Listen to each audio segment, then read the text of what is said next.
Fala pessoal, beleza? Começando mais uma aula de matemática aqui do canal e hoje vamos falar de circunferência trigonométrica. Então o conceito diz o seguinte: circunferência trigonométrica é uma circunferência de raio unitário onde se estabelece uma origem e um sentido de percurso, certo? Então, observe bem aqui.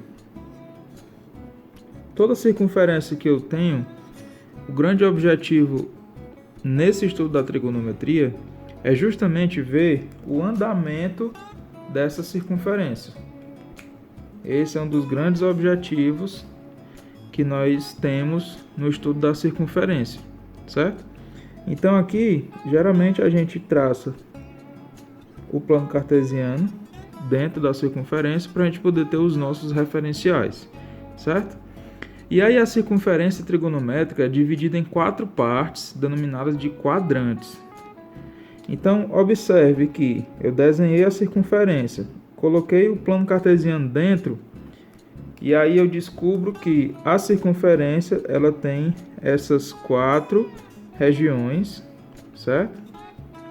Que são chamadas justamente de quadrantes.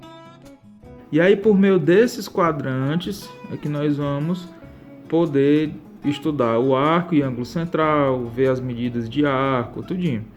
Justamente porque a gente, traçando o plano cartesiano, a gente descobre os quadrantes.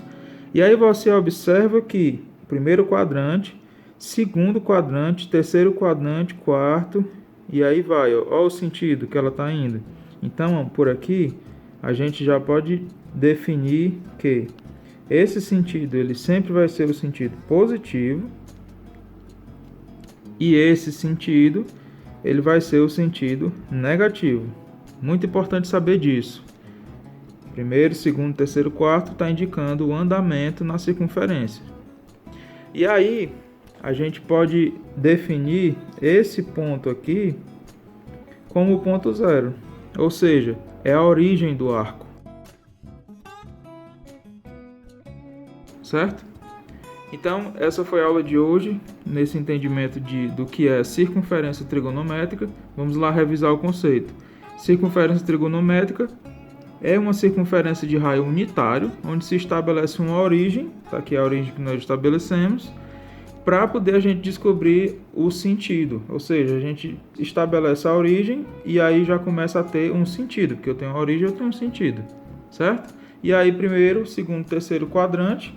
E, obviamente, aqui terá o raio igual a 1, certo? Então, essa foi a aula de hoje e até a próxima.